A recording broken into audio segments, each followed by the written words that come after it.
अस्सलाम वालेकुम, वेलकम करती हूँ अपनी यूट्यूब फैमिली को।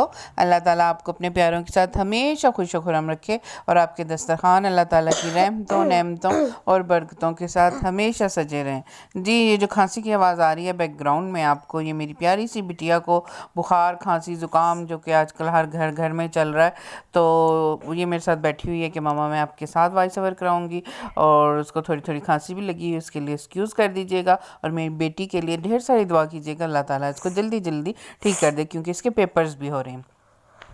जी, यहाँ पे मॉर्निंग का आगाज़ हो गया। आज मैंने सुबह सुबह कुकिंग का स्टार्ट कर दी थी। जिस दिन शाम को कुछ बचा हो तो वो तो चलो दिन में गुजारा हो जाता है, लेकिन जब मुझे पता हो कि रात को जी सारी हंडी शंडी ख़त्म हो गई है तो कम खाली है तो कुछ पकाना पैसी, तो फिर मैं फटाफट नाल ही सुबह सुबह बाकी कमां नाल नाल हांडी भी बना लेनी है। तो आलू कीमा तैयार कर रही हैं, नाल सफाइयां भी लगी हुई हैं। मेरी आपा जी आए हुए हैं, कम नाल मेरे नाल मदद करा रहे हैं। अल्लाह जी उन्होंने ज़िंदगी देवे। तो बहुत अच्छी मेरी बाजी है, तो मेरे नाल बड़ा सपोर्ट करती है, तो मैं भी तो बड़ा ख्याल करनी है। लसन मैं सारा भगो के रख दिता सी क्योंकि इस दे ना अगू छिलके बहुत सख्त सन, तो मैं कि चलो जरा काफ़ी पुराना हो गया विच जरा ज़ाया हो गया मैं साइड ते कर दे सा, तो जेड़े भी सही होए तो उन्हें मैं कढ़ लै सा। तो मैं जो जल्दी जल्दी पकानी है मैं जी छिल के ना लसन तो आंडी के विच नाल ही टमाटर प्याज़ा नाल पा देनी है, तो आपो ही नरम हो जाते हैं सारे मलीदा, तो वैसे ही बन जाता है। तो मैं प्याज वगैरह ब्राउन करके कीमे फ्राई किया, तो नाल लसन भी नाल ही मैं डाल दिता सी, ते सारे मसाले भी। तो इत्थे मैं थोड़ा थोड़ा मैं कि जो मोटियां मोटियां गुलियां मैं ज़रा कढ़ लैनी आ। तो कमरे की सफाई माशाल्लाह हो गई है कंप्लीट, बस बाहर दा टीवी लाउंज रह गया, तो किचन का तुहानू पता है खिलारा कदे मुकदा ही नहीं है। तो जिस तक मेरी हांडी मुकेगी जिस तक सारे खिलारे भी इंशाल्लाह सिमट जाएंगे। जो तुसीं वड्डे वड्डे थैले तक रहे हो ना, सारियां पता है अजकल थैले सारियां दे निकल सन होण सर्दियां दे, ते इतने कपड़े सर्दियां दे यकीन करो पागल हो जाने, संभाल के रखिए किते बैडां दे थल्ले बैडां दे उत्ते अलमारियां दे कित्थे रखिए, बहुत ज़्यादा कपड़े हो जाते हैं। मैं तो बड़ी परेशान हो जाती हूँ, यकीन करो जिसला कोई मंगदा है ए पाना मैं कहनी अल्लाह लगता है ना पूरे हैंगर ला के पूरे कमरे च ना तुहाडे कपड़े ही सजा देवां। तो बच्चे एक चीज़ पाने और दूए ध्याड़े लग भी 3-4 ध्याड़े तुसीं एक स्वैटर पा लो की हो जाना है तुहानू, लेकिन ना जी रोज़ जी यूनिवर्सिटियां बन संवर के जाते हैं सारे।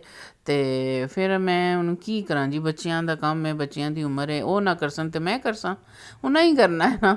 और मेरे अब्बा जी कहते होने सन जे, मैं कहनी अबू बच्चे बहुत तंग करते हैं, लै बच्चे नहीं तंग करेंगे तो और तू तंग करेंगी, बच्चों की तो उम्र है तंग करन तो बच्चे ही तंग करना ना। तो अल्लाह जी हयाती दे मेरे बच्चों नूं, सारियां दे बच्चों नूं घरां दियां रौनकां जी लगियां रहिंदियां। असीं मावां एवें बोलदियां रहनियां, दिलों असीं वैसे बड़ियां खुश होनियां क्योंकि बड़ी घर दा माहौल बड़ा अच्छा रहिंदा है। थोड़ी देर आस्ते बच्चे अगे पिछे हो जान तो असी वही मावां जिहड़ियां थोड़ी देर पहले कहनियां कि हाई ये कर दिता हो कर दिता, तो जिसलै बच्चे घर नहीं होंदे असी बिल्कुल ना उदास हो जानियां कि अल्लाह घर सूना सूना जा हो गया। तो अल्लाह ताला सारियां दे बच्चियां नूं जो खुश रखे, आबाद रखे, उन्हां दा फरमा बरदार रखे, तो घरां दी रौनक बरकरार रखे जी। तो देखो जी पनाई हो गई है, 2 मिनटां दा कम है जी आलू कीमा बनाना। तो कुकर च बनाओ अगर तुहानू एमरजेंसी है, तो फटाफट ऑयल मैं प्याज ब्राउन किया, नाल ही कीमा पाया, तो लसन दियाँ गुलियां मैं पा दित्तियां नाल ही, वो आपो 2 मिनट वास्ते बंद करसा वेट लासा, तो फटाफट वो भी अच्छे तरीके नाल मैश हो जांदियां।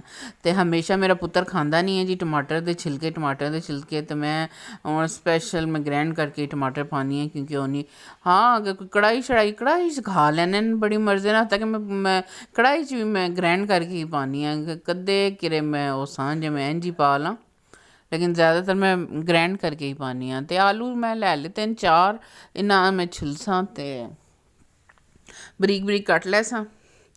तो हूँ मैं नाल बैठी आलू छिलण वास्ते, नाल मैं साह भी लै लिता है, मैं पानी पी ला क्योंकि कम इच लग्गिया सानू तो होश ही नहीं रहिंदा पानी पीण दा।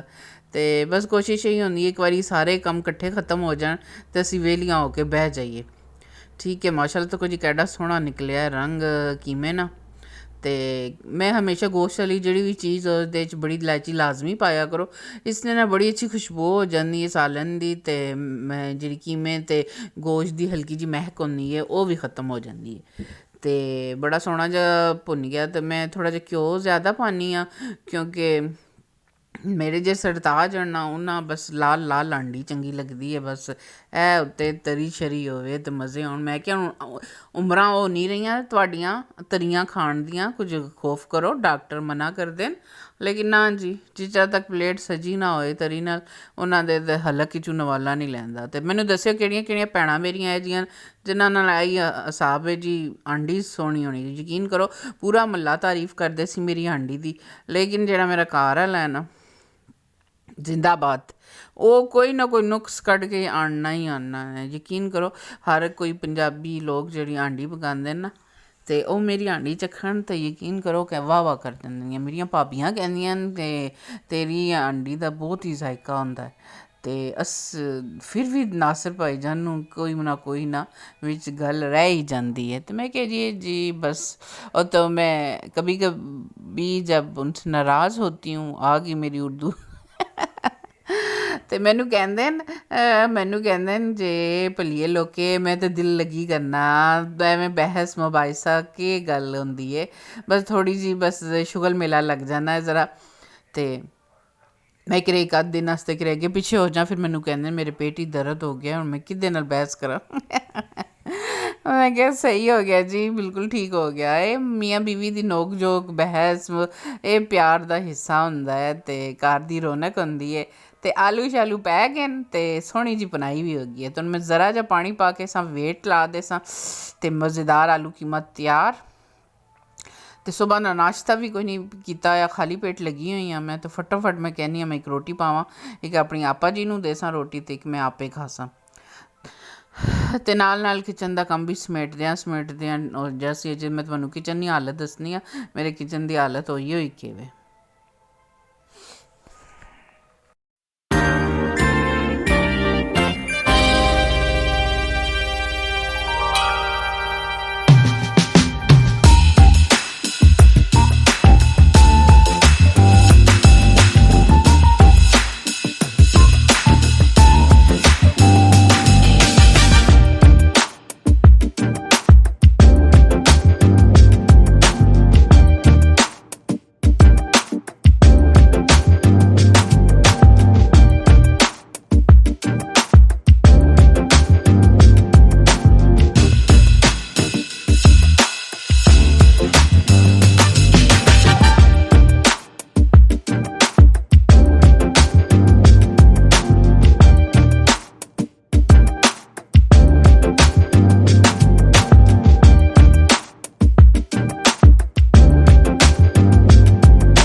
جی الحمدللہ یہاں پہ سارے کام میرے ختم ہو گئے ہیں اور میں بالکل فری ہو گئی ہوں۔ بس عائزہ کا پیپر تھا، تو وہ میرے سب کو پتہ جب پیپر ہوں تو بس مائیں بھی ساتھ ہی پیپر ہی دے رہی ہوتی ہیں، تو میں اس کے ساتھ ساتھ تیاری کروا رہی ہوں تھوڑی تھوڑی، اور اس کو سبق یاد کروا رہی ہوں اسے، جب تک بچوں کو بار بار سنا نہ جائے، بتایا نہ جائے، بچے اکیلے تو پڑھتے ہی نہیں ہیں نا۔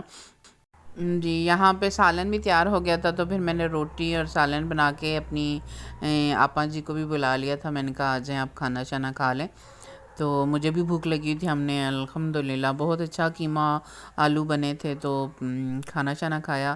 یہاں پہ عائزہ کو ٹمپریچر ہو گیا تھا، اس کی طبیعت بہت زیادہ خراب شام تک ہو گئی تھی۔ پیپرز کی وہ تیاری بیچاری کرتی رہی ہے، لیکن شام کے بعد مغرب کے بعد اس کو بہت تیز بخار ہو گیا تھا۔ تو میڈیسن وغیرہ میں نے دی ہے، دعاؤں میں یاد رکھیے گا۔ اگر میری آج کی ویڈیو اچھی لگی ہے تو لائک اینڈ شیئر کر دیجیے گا، اور عائزہ کے لیے بہت ساری دعا کیجیے گا کہ اللہ تعالیٰ اس کو جلدی سے اس کا بخار ٹھیک ہو جائے۔ اللہ تعالیٰ سب کے بچوں کو اپنی امان میں رکھے۔ اللہ حافظ۔